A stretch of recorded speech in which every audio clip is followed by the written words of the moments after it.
friends, it's Jordan. Welcome back to my channel. Today I thought we would do a little bit of a different kind of video. I'm going to tell you the top 10 longest books that I've ever read. Maybe not ever read because I didn't include any of the books that I've had to read for school over the years. Probably some in there, like I'm sure Great Expectations is really long, or The Fountain. Those aren't books that I enjoyed or necessarily completed. I'm just gonna be telling you about the YA books that I talk about on my channel, the longest ones that I've read. I just thought this would be something a little bit fun, a little bit different, to see maybe what long books I have completed. As I was comprising this list, I did notice that they're all from series. There's clearly like 4-ish series on here that are the standout reasons of why I've read long books in general. Without these series, I probably wouldn't have read any of these like really long type of books because I don't generally gravitate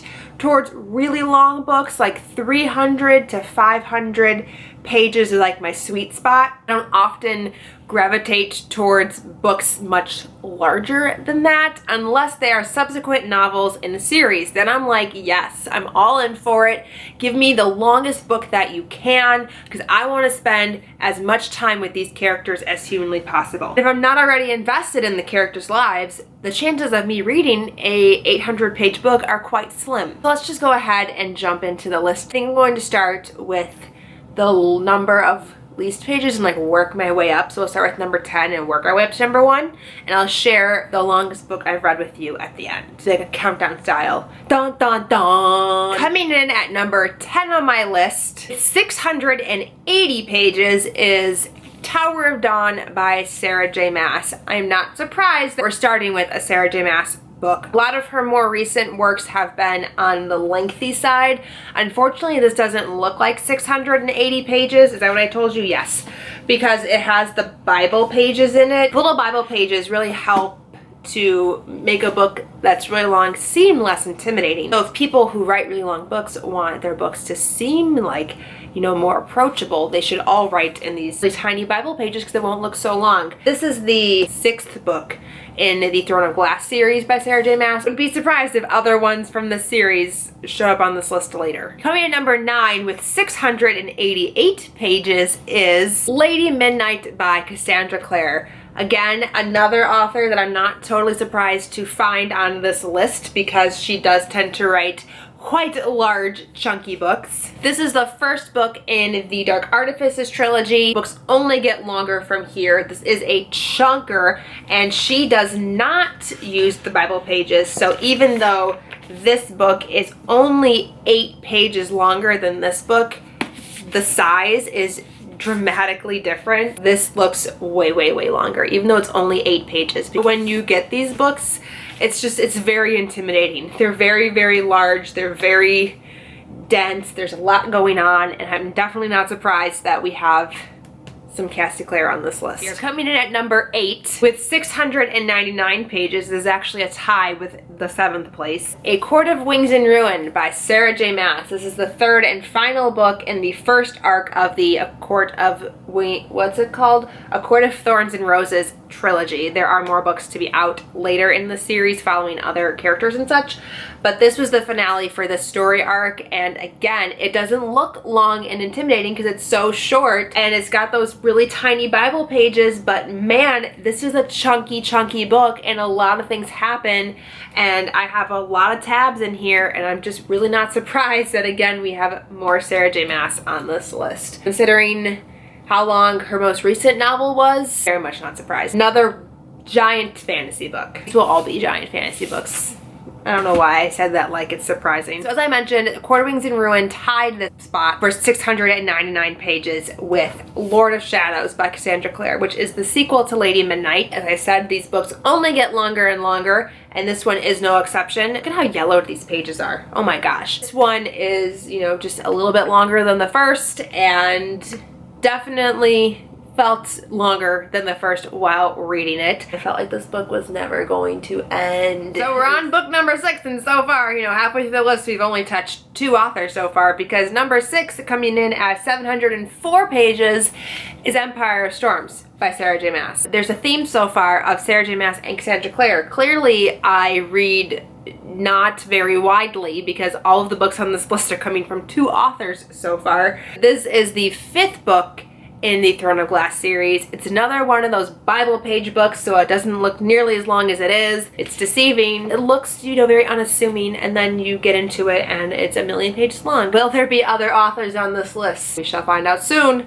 Coming in at number 5 with 734 pages, we have Harry Potter and the Goblet of Fire by J.K. Rowling. A different author, would you look at that? This is the 4th book in the Harry Potter series, and if this book is on this list, and we know I've completed the Harry Potter series, you can probably guess a few of the other books that are to come on this list as well. But this was like the very first gigantic book I probably ever read as a kid. Definitely is much longer than the previous 3 books in the series, and I remember when it came out and I was like, why is it so big? What am I supposed to do with this? Like, it was shockingly large to like 10-year-old me. It was definitely like the longest book that I read, the youngest. The fact that I read this book as like a 10-year-old and it's still on this list all these years later, and I haven't read many books to surpass it because it is number 5 on this list, is quite surprising. 10-year-old me earned a place on this list. Good job, 10-year-old Jordan. I'm proud of you. Coming in at number 4 with 756 pages is Breaking Dawn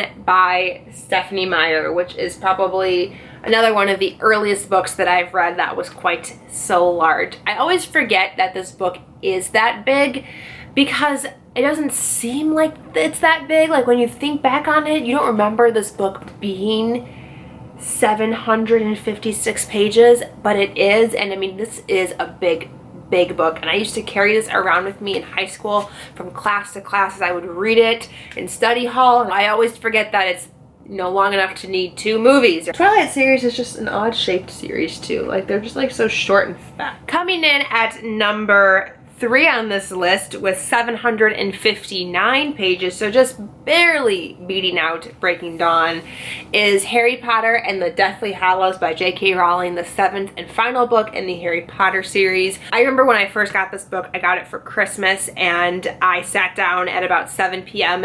to read it, and I stayed up until 7 a.m. in the morning because I'm a slow-ass reader reading this book. I did not sleep for 12 hours. I did not put the book down for 12 hours. I was so engrossed and just like involved in the story and so committed to it that I read it straight through the evening. I stayed up all night. I read it as I was eating breakfast and the sun was coming up, and it was a very like dramatic evening, but I can't believe that I read this book in 12 hours. It's not the longest Harry Potter book, and since I finished the series, you know what's on here later. So coming in at number 2, I have to say I was surprised to see this book on the list, and it's actually the longest book that I've read that's marked on Goodreads, because the number 1 book isn't a book that I read while I've owned Goodreads. Well, I've had an account on Goodreads, so this is, according to Goodreads, the longest book that I've ever read. I don't remember it being this long because A, it has Bible pages, and B, I listened to the audiobook of this. I can't imagine I listened to this book on audio because that had to have been an absurdly long audiobook, because I know that like the Diviner series, those audiobooks are like 20 hours long, and they haven't even come close to being in this top 10. So this book, how many hours did I spend listening to this book? I don't even know. Coming in at number 2 with 827 pages is Winter by Marissa Meyer. This baby little unassuming book that looks no larger than Crest, the thinnest pages ever. If it was using normal pages, like how much larger this book would be in comparison to the other 3 books in the series. One of the best conclusions I've ever read, so I loved every single one of those 800 pages. Like, they were all worth it, and I had the best time listening to this audiobook. I wonder how long the audiobook was. I always forget how massive this book is. So I feel like the number 1 winner of this list is a book that ends up being the number 1 book for a lot of people, especially people who don't read super high adult fantasy, because a lot of YA books don't touch this number very often. My longest book that I've ever read, coming in at 870 pages, is Harry Potter and the Order of the Phoenix by J.K. Rowling. I remember reading this book in college, and it took me almost the entire first semester of college to read this book because it is so long. And I remember reading it whenever I had any free time, brand new freshman, and I'm trying to read Harry Potter and the Order of the Phoenix. There's so much that's in here that's not in the movie, and I mean, I could only imagine how long the movie would be. I mean, considering that Breaking Dawn is shorter than this, The Deathly Hallows is shorter than this, and both of those books have 2 movies to span all the content. You couldn't have made movie 5.1 and 5.2, that would have been absurd, but it almost like needed to have 2 parts because it's so obnoxiously long. One of my really good friends from childhood was obsessed with Harry Potter, and this was actually her favorite Harry Potter book, which I feel like is such an odd claim of favoritism. Like, I hear a lot of people say that the 4th book is their favorite or the 3rd book is their favorite, but this one was her favorite, and I remember reading it for the first time being like, why is this your favorite book out of the series? It's long and boring and dramatic. It's the longest book that I've read, and I cannot believe that all these years later I still haven't read a book longer than Harry Potter and Order of the Phoenix. Maybe in the future when I do an updated version of this video, I will have read something longer than this, because this book came out when I was a child. The fact that I haven't read a book longer than this, and this came out when I was like 13. Adult Jordans never beat 13-year-old Jordan. I don't know if I'm ashamed by that or impressed for 13-year-old Jordan. Maybe in the future I'll have a book longer than this on this list. And you might be noticing that there are a few books that are missing from this list. Probably most notably Kingdom of Ash by Sarah J. Maas, which is the 7th and final book in the Throne of Glass series. I haven't read this yet. I know, I cannot believe it. I'm trying to reread the series, so I haven't gotten far enough, you know, to get to this point yet. I'm only on book 4 of my reread. This book comes in at 980 pages of Bible pages, might I add. So this will by far be the longest book that I read once I complete it. Had this been formatted similarly to her other novels, that book would be well over 1,000 pages, and for sure the longest book that I've ever read. Another book that you might notice is missing from this list is Queen of Air and Darkness by Cassandra Clare, another series concluder, the concluding novel for the Dark Artifices that I haven't read yet. That one clocks in at 912 pages, and I've seen it in person, and it is bound in traditional format with real paper, and it is a chunker. It is a massive, massive book. So that will definitely be on this list in the future when I do finally get around to reading it. I just haven't yet. And so those are probably the 2 most notable books that are missing from this list. They will hopefully be tackled by the end of 2019. They're not on this list because they are so damn intimidating. Those are the top 10 longest books that I have ever read. I would love to know which books land on your top 10 of longest read books, if we have any of the same ones.